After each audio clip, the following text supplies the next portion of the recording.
Hello ವಿದ್ಯಾರ್ಥಿ ಮಿತ್ರರೇ, IAS Kannada ವಾಹಿನಿ ತಮಗಾಗಿ KS ಮುಖ್ಯ ಪರೀಕ್ಷೆಯ ಪ್ರಶ್ನೋತ್ತರ ವಿಭಾಗವನ್ನು ಚರ್ಚೆಯನ್ನು ಮುಂದುವರಿಸ್ತಾ ಇದೆ. ಕೊನೆ ಹಂತಕ್ಕೆ ಬಂದಿದ್ದೀವಿ. Last but one question. ಹಿಂದಿನ ಪ್ರಶ್ನೆ ಈ ರೀತಿಯಾಗಿದೆ ನೋಡಿ. ಸಾರ್ವಜನಿಕ ಪ್ರಶಾಸನದಲ್ಲಿ ನಾಗರಿಕ ಸನ್ನದು ಮತ್ತು ಮಾಹಿತಿ ಪ್ರಸರಣದ ಅಗತ್ಯತೆಯನ್ನು ವಿವರಿಸಿ ಅಂತಿದೆ.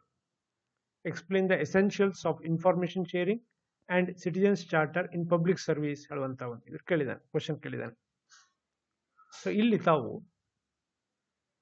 ಉತ್ತರವನ್ನ ಈ ರೀತಿಯಾಗಿ ನಿರೂಪಣೆ ಮಾಡಬಹುದು.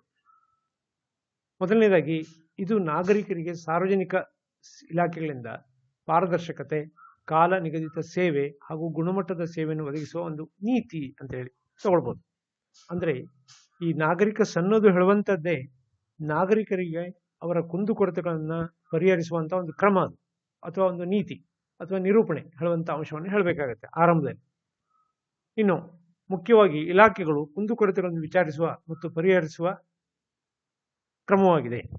ಅಂದ್ರೆ ಬ್ಯಾಂಕ್ ಇರ್ಬೋದು ಅಥವಾ ಇನ್ನಿತರ ಯಾವುದೇ ಇಲಾಖೆಗಳಿರ್ಬೋದು, ಅವುಗಳಿಂದ ಏನು ಗ್ರಾಹಕರಿಗೆ, ಸಾರ್ವಜನಿಕರಿಗೆ ಮತ್ತು ಕ್ಲೈಂಟ್ಸ್ಗಳಿಗೆ ಅಂತ ನಾವೇನು ಕರಿತೀವಲ್ಲ, ಅವರಿಗೆಲ್ಲ ಏನು ಅವರ ಕುಂದುಕೊರತೆಗಳನ್ನ ಮತ್ತು ಸಮಸ್ಯೆಗಳನ್ನ ಬಗೆಹರಿಸುವ ಒಂದು ನೀತಿ ಹೇಳೋದನ್ನ ಆರಂಭದಲ್ಲಿ ತಗೊಂಡ್ರೆ ಬಹಳ ಉತ್ತಮ. ಇನ್ನು ಎರಡನೇದಾಗಿ, ಯಾಕೆ ಇದು ಎಸೆನ್ಷಿಯಲ್ ಆಗುತ್ತೆ ಅಥವಾ ಇದರ ಮುಖ್ಯ ಗುಣಲಕ್ಷಣಗಳು ಏನು ಹೇಳೋದನ್ನ ತಾವು ಹೇಳಿದರೆ ಸಾಕು. ಉತ್ತಮ ನಾಗರಿಕ ಸನ್ನದಿನ ಗುಣಲಕ್ಷಣಗಳು. ಮೊದಲನೇದಾಗಿ, ಸರಳ ಭಾಷೆ ಹಾಗೂ ನಿರೂಪಣೆ. ಕ್ಲಿಷ್ಟವಾದ ಭಾಷೆಗಳನ್ನ ಬಳಸಿದರೆ ಸಾಮಾನ್ಯ ನಾಗರಿಕರಿಗೆ ಅರ್ಥವಾಗಲಿಕ್ಕಿಲ್ಲ. ಇದು ಯಾವುದೇ ರೀತಿಯ ಸಾಹಿತ್ಯಿಕ ಒಂದು ಉಲ್ಲೇಖ ಅಲ್ಲ. ಸರಳವಾದ ದೈನಂದಿನ ವ್ಯಾವಹಾರಿಕ ಜಗತ್ತಿಗೆ ತಿಳಿಯುವಂತಹ ಪದಗಳನ್ನೇ ಬಳಸಬೇಕು ಹಾಗೂ ನಿರೂಪಣೆಯೂ ಹಾಗೆ ಇರಬೇಕು. ಸೊ ಹೀಗಾಗಿ ಮೊದಲನೇದಾಗಿ ಸರಳ ಭಾಷೆ ಹಾಗೂ ನಿರೂಪಣೆ ಹೇಳುವಂತ ಅಂಶ. ಇನ್ನು ಎರಡನೇದು, ಗ್ರಾಹಕರ ಅವಶ್ಯಕತೆಗಳ ಮೇಲೆ ಗಮನ. ಅಂದ್ರೆ ಫೋಕಸ್ ಆನ್ ಕ್ಲೈಂಟ್ಸ್ ನೀಡ್ಸ್ ಅಂತ ಹೇಳ್ತಾರೆ. ಅಂದ್ರೆ ಗ್ರಾಹಕರು ಏನೇನು ಬಯಸ್ತಾರೋ, ನಿರೀಕ್ಷೆ ಮಾಡ್ತಾರೋ ಅದರ ಮೇಲೆ ಗಮನ ಇರಬೇಕು.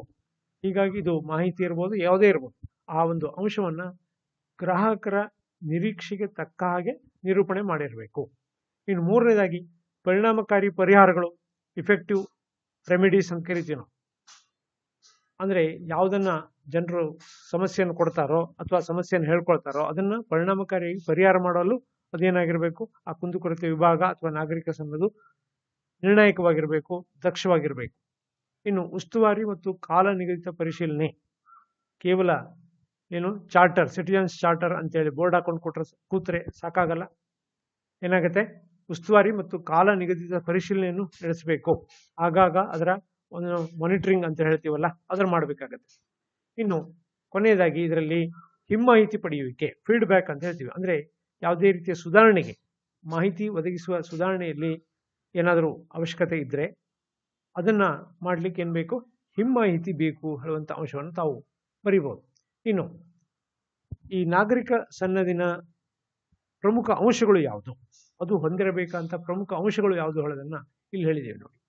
ಪ್ರಕಟಿತ ಪ್ರಮಾಣಗಳು ಅಂದ್ರೆ ಎಸ್ಟಾಬ್ಲಿಷ್ಡ್ ಸ್ಟ್ಯಾಂಡರ್ಡ್ಸ್. ಪ್ರತಿಯೊಂದು ದೇಶವು ಏನ್ ಮಾಡಿದೆ, ಇತ್ತೀಚೆಗೆ ಈ ಪ್ರಜಾಪ್ರಭುತ್ವ ರಾಷ್ಟ್ರಗಳದರಲ್ಲೂ ಮುಖ್ಯವಾಗಿ ಕೆಲವೊಂದು ನಾಗರಿಕ ಸನ್ನದನ್ನ ಬಹಳ ಪಾರದರ್ಶಕತೆಯಿಂದ, ಮುಕ್ತತೆಯಿಂದ ಪ್ರಕಟಿಸಿವೆ. ಅದಕ್ಕೆಲ್ಲ ಒಂದು ಪ್ರಮಾಣವನ್ನು ಇಟ್ಟಿದ್ದಾರೆ, ಒಂದು ಸ್ಟ್ಯಾಂಡರ್ಡ್ ಅನ್ನು ಇಟ್ಟಿದ್ದಾರೆ. ಆ ಸ್ಟ್ಯಾಂಡರ್ಡ್ ಪ್ರಕಾರನೇ ಹೋಗಬೇಕಾಗತ್ತೆ. ಅದನ್ನ ನಾವೇನ್ ಹೇಳ್ತೀವಿ, ಪ್ರಕಟಿತ ಪ್ರಮಾಣಗಳು ಅಂತೇಳಿ ಕರಿತೀವಿ. ಇನ್ನು ಎರಡನೇದಾಗಿ, ಮುಕ್ತತೆ ಹಾಗೂ ಮಾಹಿತಿ ಹಂಚಿಕೊಳ್ಳುವಿಕೆ, ಓಪನ್ನೆಸ್ ಅಂಡ್ ಓಪನ್ ಇದು ಇನ್ಫಾರ್ಮೇಶನ್ ಶೇರಿಂಗ್ ಅಂತ ಹೇಳುವಂಥದ್ದು. ಕ್ವಶನ್ ಅಲ್ಲಿ ಈ ಪಾಯಿಂಟ್ ಅನ್ನು ಹೇಳಿದ ಏನು, ಮಾಹಿತಿ ಹಂಚಿಕೊಳ್ಳುವಿಕೆ. ಈ ಮಾಹಿತಿ ಹಕ್ಕು ಕಾಯ್ದೆ 2005 ಅಡಿಯಲ್ಲೂ ಇದನ್ನ ತಾವು ತಗೊಳ್ಬಹುದು. ಅಂದ್ರೆ ಪ್ರತಿಯೊಂದು ಇಲಾಖೆಯು ನಾಗರಿಕರಿಗೆ ತನ್ನ ಕರ್ತವ್ಯವನ್ನ ನಿರ್ವಹಣೆ ಮಾಡಬೇಕಾಗತ್ತೆ.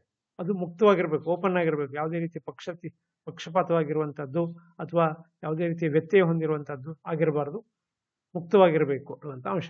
ಇನ್ನು ಮಾಹಿತಿಯನ್ನು ಸಹಿತ ಹಂಚಿಕೊಳ್ಳಬಹುದಾದಂತಹ ಮಾಹಿತಿಗಳನ್ನು ಯಾವುದನ್ನು ಅಡ್ಡಿಪಡಿಸಬಾರದು, ಹಿಡಿದಿಟ್ಕೊಳ್ಬಾರ್ದು, ನಿರ್ಬಂಧನೆ ಮಾಡಬಾರ್ದು ಹೇಳುವಂತ ಅಂಶ.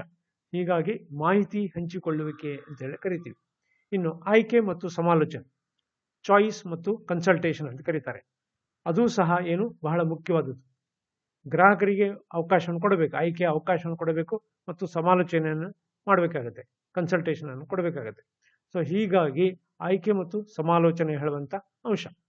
ಇನ್ನು ನಾಲ್ಕನೇದಾಗಿ ಮೌಲ್ಯಾಧಾರಿತ ಸೇವೆ ನೀಡುವಿಕೆ, ಅಂದ್ರೆ ವ್ಯಾಲ್ಯೂ ಬೇಸ್ಡ್ ಸರ್ವಿಸ್ ಪ್ರೊವೈಡಿಂಗ್ ಅಂತ ಕರೀತಾರೆ. ಇದು ಬಹಳ ಮುಖ್ಯವಾದದ್ದು.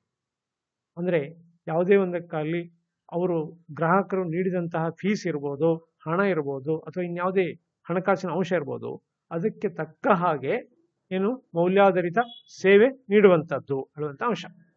ಇನ್ನು ಉತ್ತರದ ಅಂತ್ಯ ಯಾವ ರೀತಿ ತಗೊಳ್ಬೇಕು ಹೇಳುವಂಥದ್ದು.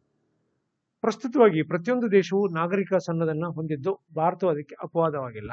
ಇತ್ತೀಚೆಗೆ ಬಹಳಷ್ಟು ಈ ಜಗತ್ತು ತೆರೆದುಕೊಳ್ಳ ಜಾಗತೀಕರಣದಿಂದ ಏನಾಗಿದೆ, ಪ್ರತಿಯೊಂದು ರಾಷ್ಟ್ರ ಅಥವಾ ಇಲಾಖೆಗಳಲ್ಲಿ, ನಾಗರಿಕ ಇಲಾಖೆಗಳಲ್ಲಿ ಏನ್ ಮಾಡಿದ್ದಾರೆ, ಕುಂದುಕೊರತೆ ವಿಭಾಗಗಳನ್ನು ತೆಗೆದಿದ್ದಾರೆ ಗ್ರಾಹಕರ ದೃಷ್ಟಿಯಿಂದ. ಇದಕ್ಕೆ ಭಾರತವು ಸಹಿತ ಹೊರತಾಗಿಲ್ಲ ಹೇಳೋ ಅಂಶವನ್ನು ಹೇಳ್ಬೋದು. ಭಾರತ ಸರ್ಕಾರದ ಆಡಳಿತಾತ್ಮಕ ಸುಧಾರಣೆ ಮತ್ತು ಕುಂದುಕೊರತೆ ವಿಭಾಗ ನಾಗರಿಕ ಸನ್ನದಿನ ಸಮನ್ವಯ ಮತ್ತು ನೀತಿ ನಿರೂಪಣೆಗಳನ್ನು ರೂಪಿಸಲು ಕ್ರಮ ಕೈಗೊಂಡಿದೆ. ಅಂದ್ರೆ ಇತ್ತೀಚಿನ, ಅಂದ್ರೆ ಪ್ರಸ್ತುತ ಯಾವ ರೀತಿ ಡೆವಲಪ್ಮೆಂಟ್ ಆಗಿದೆ, ಬೆಳವಣಿಗೆ ಆಗಿದೆ ಅನ್ನೋದನ್ನು ತಾವು ಹೇಳಿದ್ರೆ ಸಾಕು ಈ ಪಾಯಿಂಟ್ ಅಲ್ಲಿ, ಅದರಲ್ಲಿ ಉತ್ತರದ ಅಂತ್ಯದಲ್ಲಿ. ಸೊ ಹೀಗೆ ತಾವು ಈ ಒಂದು ಪ್ರಶ್ನೆಯನ್ನು ಉತ್ತರಿಸಬಹುದು ಅಂತ ಹೇಳ್ತಾ ನಾಳೆಯ ಕೊನೆಯ ಮಾಲಿಕೆಯನ್ನು ಮುಗಿಸ್ತಾ ಮುಂದೆ ನಾವು ಏನು ಪ್ರಚಲಿತ ಟಾಪಿಕ್ಗಳನ್ನು ಎತ್ಕೊಳ್ತಾ ಇದ್ದೀವಿ, ತಾವು ಅದನ್ನು ನಿರೀಕ್ಷೆ ಮಾಡಬಹುದು. ನಮಸ್ಕಾರ ಅಂತ ಹೇಳ್ತಾ ಈ ಒಂದು ಮಾಲಿಕೆಯನ್ನು ಮುಗಿಸ್ತಾ ಇದ್ದೀವಿ.